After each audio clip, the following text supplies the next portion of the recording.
En su libro Sacrificios y hierogamias, Pedro Bustamante introduce el concepto de la maquinaria hierogámico-sacrificial como un mecanismo cultural y social que articula los rituales de sacrificio y de uniones sagradas en el sistema de poder y religión, donde la relación estructural y simbólica entre los rituales, las élites y las dinámicas de poder está presente en todas las culturas y épocas de la historia. Por este motivo investigó cómo esas prácticas son utilizadas en el siglo XXI, teniendo en cuenta los antecedentes del siglo XX, pero también analizó épocas anteriores, con el fin de estudiar la maquinaria hierogámico-sacrificial. Precisamente en su último libro, Las 13 herejías del Greco, analiza la vida y obra del pintor El Greco, un iniciado de la época renacentista que estuvo vinculado a la nobleza veneciana entre 1567 y 1576 y a la nobleza española entre 1577 y 1614. Así pues, en la pintura del Greco encuentra el simbolismo que representa el sistema de poder y religión, y a su vez se da cuenta de cómo se transmitieron el conocimiento y las mecánicas de los rituales hierogámicos sacrificiales entre la época renacentista y la época contemporánea. De ahí que se pueda conocer el poder oculto de las élites en la historia pasada y presente. Por ello, cabe analizar a la nobleza veneciana y sus conexiones con los rituales de la maquinaria hierogámico-sacrificial. Primero, el simbolismo pictórico, la imaginería religiosa y las estrategias visuales de la nobleza veneciana fueron diseñados para expresar y legitimar el poder y perpetuar el control sobre la ciudad de Venecia y sus rituales. Segundo, la nobleza veneciana tenía conocimiento de los símbolos, imágenes e ideas del inconsciente colectivo, a través de los mitos, la alquimia, la magia, la filosofía y los misterios antiguos. Y la ciudad de Venecia era el marco ritual para la manifestación de los arquetipos colectivos, entre ellos el arquetipo del sacrificio y el arquetipo de la unión sagrada, donde tierra y agua, vida y muerte, caos y orden y otros opuestos debían integrarse para conseguir una mejor conexión con la dimensión divina. Tercero, las dinámicas hierogámicas se ritualizaban a través de matrimonios estratégicos, linajes y rituales que reforzaban la idea de la unión entre lo humano y lo divino. De esta forma, la sexualidad en su forma sublimada y mistérica actuaba como una herramienta para legitimar la naturaleza sagrada del poder. También estos rituales hierogámicos se realizaban en fiestas privadas y secretas, y en fiestas públicas pero enmascaradas, donde los nobles y los plebeyos se unían sexualmente para canalizar y sublimar el arquetipo del eros colectivo.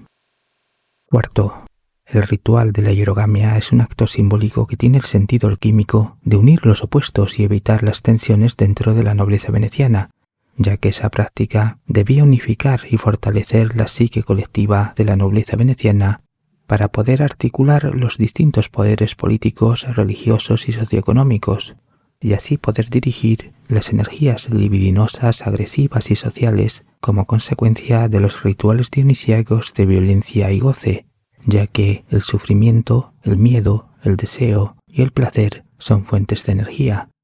Es decir, en Venecia, los arquetipos del Eros y el Tánatos coexisten y se manifiestan como rituales de sexo y muerte, de hierogamias y sacrificios. Quinto, los sacrificios son mecanismos de transgresión para reforzar la cohesión social y la experiencia sagrada de las élites en torno al poder. Son pues actos de violencia organizada para dirigir las energías destructivas hacia un objetivo simbólico, o bien para entregar energía sexual y psíquica a los poderes superiores. Sexto, la nobleza veneciana eran portadores del conocimiento y los medios simbólicos de control, y por ende la administradora de los rituales en el sistema de poder y religión. De hecho, el ritual del desposorio del mar simbolizaba la unión sagrada entre la ciudad y el mar, donde el dux, representante de la nobleza, arrojaba un anillo al mar como acto simbólico de dominación y unión hierogámica.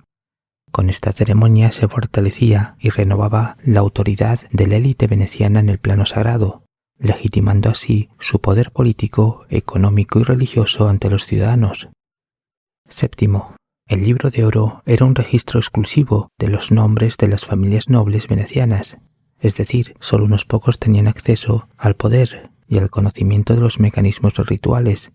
de manera tal que una casta selecta e iniciática estaba legitimada para ejercer de sacerdotes frente a la sociedad profana, y al estar ésta excluida del poder, entonces los plebeyos podían ser seleccionados para el sacrificio físico en sus múltiples formas.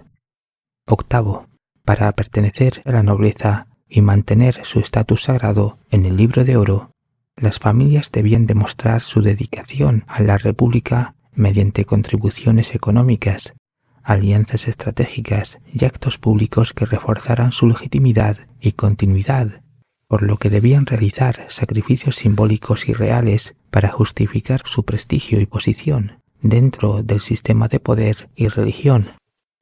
Noveno, la nobleza veneciana monopolizó el acceso a los símbolos y al conocimiento hermético y arquetípico mediante las sociedades secretas, y al mismo tiempo utilizó las órdenes religiosas para crear una versión controlada del catolicismo frente a la Inquisición romana. De este modo, la religión fue un escenario para externalizar su sombra colectiva, es decir, las procesiones, las ceremonias, el carnaval y otros rituales públicos les permitieron proyectar su lado oscuro. Décimo, el poder económico de la nobleza veneciana estaba ritualizado por la relación comercial entre la ciudad y el mar, así como por los instrumentos sacrificiales de la banca veneciana, es decir, las escrituras de deuda, los préstamos y los intercambios comerciales eran contratos sagrados para una élite bancaria que mediaba como sacerdotes entre las necesidades materiales y el sistema económico sacralizado. Así que, para garantizar la supervivencia y expansión del poder veneciano, los impuestos de la República y la banca veneciana financiaban guerras y proyectos, ofreciendo recursos y vidas humanas como sacrificio colectivo. De esta manera, el dinero y los profanos eran sacrificados para transmutar en una energía sagrada que atrajese prestigio, poder y control simbólico, y al mismo tiempo a los deudores principales se les garantizaba su vida, mientras pagaran los intereses y asumiesen sus deudas, asegurando así una transferencia de energía socioeconómica a las familias nobles y a la banca veneciana. 11. Los rituales financieros permitían acumular riquezas para la nobleza veneciana en detrimento de las masas sociales. No obstante, los nobles venecianos financiaban el carnaval y otras fiestas, así como proyectos palatinos, eclesiásticos y públicos como expresiones ritualizadas de su riqueza y poder, y como consecuencia del éxito militar, comercial y cultural de Venecia. Todo este proceso legitimaba la nobleza y reforzaba la cohesión social y el control simbólico, porque los plebeyos venecianos se sentían protagonistas de un destino colectivo que estaba guiado por la nobleza, cuando realmente solo eran los participantes involuntarios en los rituales de sacrificio. Y por último, Pedro Bustamante, siguiendo a Carl Jung, plantea que el simbolismo es la clave para la transferencia energética, porque los símbolos enmascaran las estructuras arquetípicas de los misterios antiguos, así como la mecánica ritual del sistema de poder y religión, de ahí que los profanos no tuviesen acceso al conocimiento simbólico, ya que, para la nobleza veneciana, los plebeyos no eran iniciados, no estaban consagrados o divinizados, ni servían para usos sagrados, excepto los rituales. Buenos días, buenas tardes y buenas noches.